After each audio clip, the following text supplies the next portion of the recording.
پنجتن کے گھرانے کی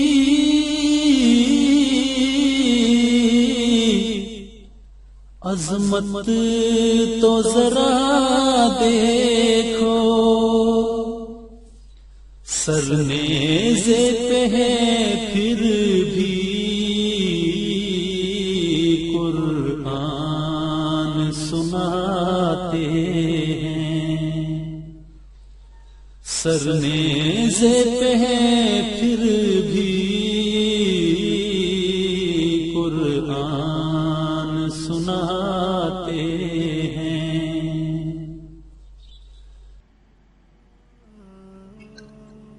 اعوذ باللہ من الشیطان الرجیم، بسم اللہ الرحمن الرحیم۔ تمام سننے اور دیکھنے والوں کو السلام علیکم۔ آپ دیکھ رہے ہیں روہیل وائس چینل۔ شہادت امام حسین اصل میں مرگ یزید ہے۔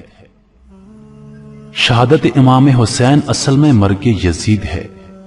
اسلام زندہ ہوتا ہے ہر کربلا کے بعد۔ سید الشہداء حضرت امام حسین رضی اللہ عنہ 5 شعبان 6 ہجری کو مدینہ منورہ میں پیدا ہوئے۔ حضور صلی اللہ علیہ وآلہ وسلم نے آپ کا نام حسین رکھا۔ آپ کی کنیت ابو عبداللہ اور سبط رسول اللہ صلی اللہ علیہ وآلہ وسلم ہے۔ آپ کو بھی آپ کے بڑے بھائی امام حسن کی طرح جنتی نوجوانوں کا سردار بنایا گیا۔ آپ صلی اللہ علیہ وآلہ وسلم کو اپنے دونوں نوازوں سے بے انتہا محبت تھی۔ آپ انہیں اپنے گلدستے کہتے تھے۔ حدیث مبارکہ میں ارشاد ہوا، جس نے ان دونوں سے محبت کی اس نے مجھ سے محبت کی، اور جس نے ان دونوں سے عداوت کی اس نے مجھ سے عداوت کی۔ آپ رضی اللہ عنہ کی ولادت کے ساتھ ہی آپ کی شہادت کی خبر بھی حضور صلی اللہ علیہ وآلہ وسلم کو مل چکی تھی کہ آپ کے فرزند حسین رضی اللہ عنہ کربلا کے میدان میں شہید کیے جائیں گے، اور یہ حضرت جبرائیل علیہ السلام اس وقت آسمان سے تشریف لائے اور حضور صلی اللہ علیہ وآلہ وسلم کو کربلا کی مٹی دیتے ہوئے کہا کہ یہ وہ مٹی ہے جس سرزمین پر امام حسین رضی اللہ عنہ شہید کیے جائیں گے۔ کوفہ کے قریب ایک مقام کا نام ہے جسے کربلا کہتے ہیں۔ یزید بہت تندخو، فاسق، شرابی، بدکار، گستاخ اور بے دین تھا۔ اس نے تخت پر بیٹھتے ہی اطراف کے ممالک میں اپنے بیت کے لیے مکتوب روانہ کیے۔ مدینہ منورہ کا عامل جب بیت کے لیے حضرت امام حسین رضی اللہ عنہ کی خدمت میں حاضر ہوا تو آپ رضی اللہ عنہ نے اس کے فسق و ظلم کی بنا پر بیعت سے انکار کر دیا۔ امام حسین رضی اللہ عنہ نے اپنی جان کو خطرے میں ڈال دیا اور بیعت سے انکار کر دیا، اور اس شب ہی آپ کو مدینہ سے مکہ منتقل ہونا پڑا۔ یہ واقعہ 4 شعبان 60 ہجری کا ہے۔ مدینہ سے ہجرت کرنا آپ کے لیے نہایت ہی غم کا باعث تھا۔ یزید کی بیعت صرف اہل شام تک تھی جہاں اس کا تخت تھا۔ اہل کوفہ حضرت امام حسین رضی اللہ عنہ کو اپنے ہاں آنے کے لیے درخواستیں بھیج رہے تھے، لیکن حضرت امام حسین نے صاف انکار کر دیا۔ یزید کی تخت نشینے کے بعد اہل عراق کی تمام جماعتوں نے متفق ہو کر اپنی نیازمندی، عقیدت اور اخلاص کا اظہار کرتے ہوئے آپ پر اپنے جان و مال قربان کرنے کی تمنا کی، اور تمام فرقوں کی طرف سے تقریباً 150 کے قریب درخواستیں آپ رضی اللہ عنہ کی خدمت میں پہنچ گئیں۔ آپ کب تک اغماض برتتے؟ آخرکار آپ نے اپنے چچا زاد بھائی مسلم بن عقید رضی اللہ عنہ کو کوفہ کے حالات جاننے کے لیے روانہ کیا، اور کوفیوں کا لکھا کہ آپ لوگوں کی درخواستوں پر مسلم بن عقید رضی اللہ عنہ کو بھیج رہا ہوں، اور ان کی نصرت و حمایت تم پر فرض ہے۔ اس سفر میں مسلم بن عقید رضی اللہ عنہ کے دونوں عمر فرزند محمد اور ابراہیم بھی ان کے ہمراہ تھے۔ کوفہ پہنچ کر حضرت مسلم بن عقیل نے مختار بن عبید کے گھر قیام کیا۔ کوفیوں نے نہایت جوش و خروش اور محبت کا اظہار کیا، اور تقریباً 12,000 لوگوں نے آپ کے دستے مبارک پر حضرت امام حسین رضی اللہ عنہ کی بیعت کی۔ یہ جوش و جذبہ اور محبت دیکھ کر حضرت مسلم بن عقیل نے حضرت امام حسین رضی اللہ عنہ کو یہاں کے حالات کی اطلاع دی کہ آپ جلد تشریف لے آئیں تاکہ حق کی تائید ہو۔ نعمان بن بشیر کوفہ کے گورنر تھے۔ اس معاملے میں انہوں نے کسی قسم کی دست اندازی نہیں کی۔ یزید حضرمی اور عمارہ بن ولید بن عقبہ نے یزید کو اطلاع دی کہ حضرت مسلم بن عقیل رضی اللہ عنہ تشریف لائے ہیں اور اہل کوفہ کے 1000 آدمی ان کے ہاتھ پر بیعت کر چکے ہیں، اور نعمان بن بشیر نے ابھی تک ان کے خلاف کوئی کارروائی نہیں کی۔ یزید نے یہ اطلاع پاتے ہی نعمان بن بشیر کو معزول کر دیا اور عبداللہ بن زیاد کو کوفہ روانہ کر دیا۔ عبداللہ بن زیاد بہت مکار تھا۔ وہ اپنی فوج کے ساتھ بصرہ روانہ ہوا۔ اس نے قادسیہ میں اپنی فوج کو چھوڑا اور خود حجازیوں کا لباس پہن کر مغرب اور عشاء کے درمیان اس راستے سے کوفہ میں داخل ہوا جس راستے سے حجازی قافلے کوفہ میں داخل ہوتے تھے۔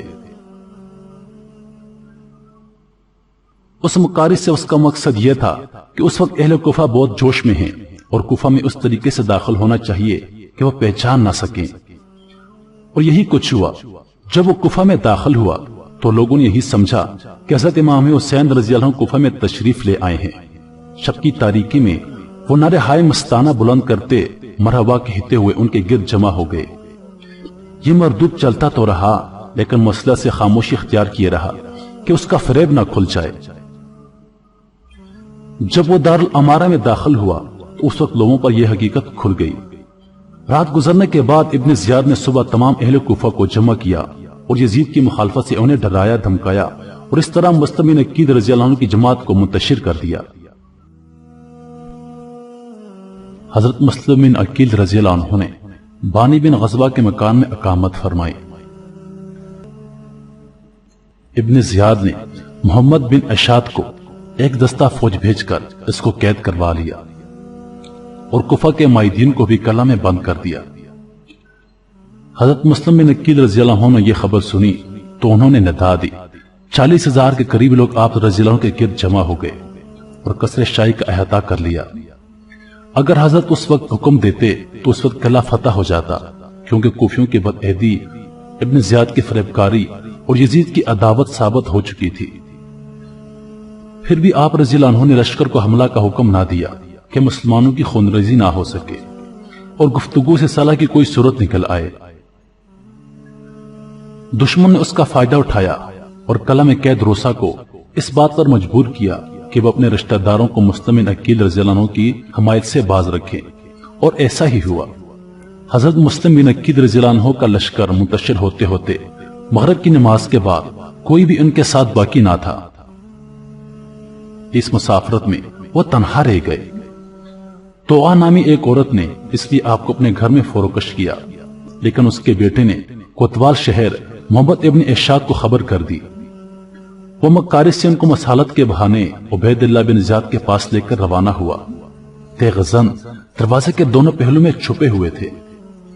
چوں ہی وہ دروازے میں داخل ہوئے، تلواروں کی وار سے بنی ہاشم کے مظلوم کو شہید کر دیا گیا اور ساتھ ہی ان کے دونوں صاحبزادوں کو بھی تیغ و ستم سے شہید کر دیا گیا۔ اسی روز مکہ سے حضرت امام حسین رضی اللہ عنہ کوفہ کی طرف روانہ ہوئے۔ صحابہ کرام اس سفر کو ملتوی کرنے کے لیے اصرار کرتے رہے، مگر کوفیوں کی درخواست کو رد کرنا، ان کی دل شکنی کرنا آپ رضی اللہ عنہ کو گوارا نہ ہوا، اور حضرت امام علی مقام رضی اللہ عنہ نے 3 ذی الحجہ 6 ہجری کو اپنے اہل بیت، موالی، خدام کل 72 آدمیوں کے ہمراہ عراق کا سفر اختیار کیا۔ آپ کو کوفیوں کی بدعہدی اور حضرت مسلم بن عقیل رضی اللہ عنہ کی شہادت کی خبر مل چکی تھی۔ جب آپ کا لشکر کوفہ کے قریب پہنچا تو یہاں ہرون زید ریاحی 1000 مسلح افواج کے ساتھ آپ کو گرفتار کرنے کے لیے بھیجا گیا۔ ظہر کے وقت آپ نے اذان کا حکم دیا۔ نماز کے بعد آپ دستہ ہور کے سامنے لے گئے اور فرمایا، اے لوگو، میں تم سے معذرت کرتا ہوں، لیکن میں خود یہاں نہیں آیا، بلکہ میرے پاس تمہارے خطوط آئے تھے کہ ہمارا کوئی امام نہیں، آپ آئیں گے، ممکن ہے کہ آپ کے ذریعے اللہ پاک ہمیں ہدایت پر لگا دے۔ اگر تم لوگ اپنے عہد اور بیعت پر قائم ہو تو میں تمہارے شہر میں داخل ہوں ورنہ یہیں سے واپس چلا جاؤں گا۔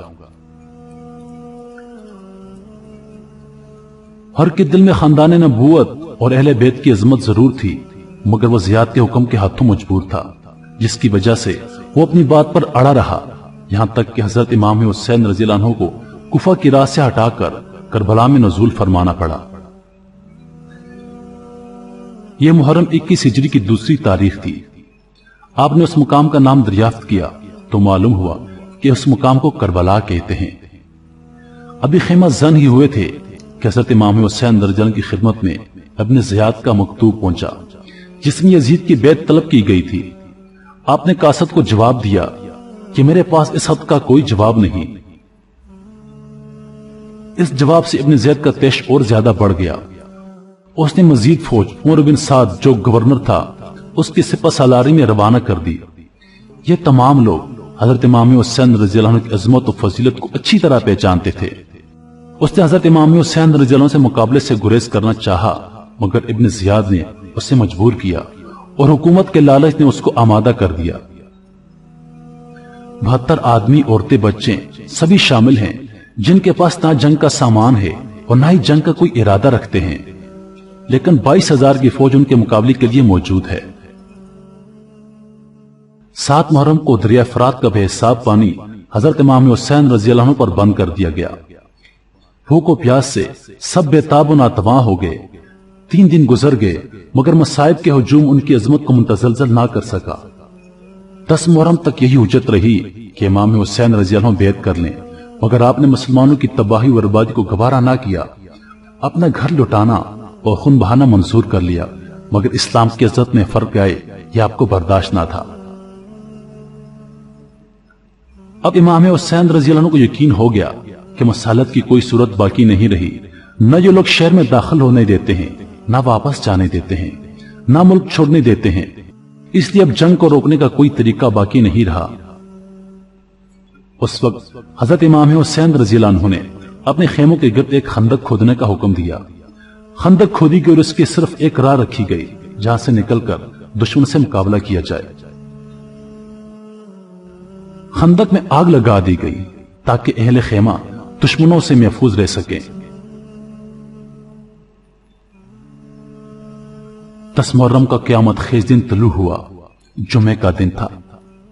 حضرت امام علی مقام رضی اللہ عنہ نے اہل بیت اور تمام رفقا کے ساتھ فجر کی نماز ادا کی۔ نماز کے بعد اپنے خیمے میں تشریف لائے۔ اہل بیت 3 دن سے بھوک پیاس سے نڈھال، ایک قطرہ پانی میسر نہیں، پھر بے وطنی، تیز دھوپ، گرم ریت، صحرا کی ہوا اور سامنے 22,000 کا لشکر، مگر عزم و ہمت اور پائے استقلال میں لرزش نہیں۔ جنگ کا نگارہ بجا دیا گیا۔ امام حسین رضی اللہ عنہ اس وقت ایک خطبہ بھی ارشاد فرمایا تاکہ حجت تمام رہے۔ پھر جنگ کا آغاز ہو گیا۔ علی المرتضی رضی اللہ عنہ کے خاندان کے بہادروں نے کربلا کی زمین کو دشمنوں کے خون سے لال آزار کر دیا۔ اس طرح خاندان امام حسین رضی اللہ عنہ کے نوجوان اپنی بہادری کے جوہر دکھا دکھا کر امام حسین رضی اللہ عنہ پر قربان ہوتے چلے گئے۔ تمام شہزادے شہید ہوتے چلے گئے۔ اب امام حسین رضی اللہ عنہ کے سامنے علی اکبر رضی اللہ عنہ دشمنوں پر حملہ آور ہو گئے۔ شہزادہ اہل بیت کا حملہ نہیں، عذاب الہی تھا۔ ایک ہی بار میں کئی دیو پیکر گرا دیے۔ پیاس کی شدت، دھوپ کی تمازت اور لشکر جرار نے ایک بارگی چاروں طرف سے گھیر لیا۔ تیر کے زخموں نے تن کو زخموں سے چور کر دیا۔ حضرت امام حسین رضی اللہ عنہ میدان میں جا پہنچے، ان کے خیمہ میں لے آئے، ان کا سر گود میں فرمایا، آسمان کے دروازے کھلے ہیں، بہشتی حوریں شربت کے جام لیے انتظار کر رہی ہیں، یہ کہا اور جان آفرین کے سپرد کر دی۔ اہل بیت کے قافلے میں سناٹا چھا گیا۔ پھر امام حسین رضی اللہ عنہ مارکہ جنگ و جدل کے لیے تیار ہوئے۔ امامہ رسول صلی اللہ علیہ وسلم سر پر باندھا، مصری قبا پہنی اور امیر حمزہ کی سر پشت پر رکھی۔ حیدر علی رضی اللہ عنہ کی تلوار ذوالفقار ہاتھ میں لی اور گھوڑے پر سوار ہوئے۔ رضا الہی پر صابر و شاکر سب کو سپرد خدا کر کے میدان کی طرف رخ کیا۔ ایک بار پھر اتمام حجت کیا، مگر بے سود۔ ایک مقابل آیا، امام نے تیغ و خون آشام نے سب کا کام تمام کر دیا۔ زمین کربلا کوفہ کے بہادروں اور سفشکروں کے خون سے سیراب ہو گئی، نعشوں کے انبار لگ گئے، لشکر میں شور مچ گیا، ہزاروں نوجوان دوڑ پڑے اور امام حسین رضی اللہ عنہ کو گھیر کر تیر برسانا شروع کر دیے۔ گھوڑا زخمی ہو گیا، ہر طرف سے تیر آ رہے تھے، تن مبارک زخموں کے نشانے پر ہے، نورانی جسم لہو لہان ہے۔ ایک تیر پیشانی اقدس پر آ لگا جو حضور اکرم صلی اللہ علیہ وآلہ وسلم کی بوسہ تھی۔ حضرت امام حسین رضی اللہ عنہ کو چکر آ گیا، نورانی پے کر خون میں نہا گیا اور آپ شہید ہو کر زمین پر گر پڑے۔ حضرت امام حسین رضی اللہ عنہ نے حق پر ثابت قدم رہتے ہوئے کس طرح فسق و فجور کا مقابلہ کیا اور آنے والی نسلوں کے لیے عزم و ہمت کی بے نظیر مثال قائم کر دی۔ حضرت امام حسین رضی اللہ عنہ پر آنے والے مصائب سن کر چند آنسو بہا لینے سے کچھ نہیں ہوتا۔ امام پاک رضی اللہ عنہ سے سچی محبت ہے تو امام حسین رضی اللہ عنہ کی پیروی کرتے ہوئے حق صداقت کے پرچم کو بلند کریں، اور جس عظیم مقصد کے لیے امام حسین رضی اللہ عنہ نے اپنا گھر جان سب کچھ قربان کر دیا اس کو اپنا مقصد اولین بنائے۔ پیارے دوستو، مزید ویڈیوز کے لیے چینل کو سبسکرائب کریں۔ اللہ پاک آپ سب کا حافظ و نگہبان۔ السلام۔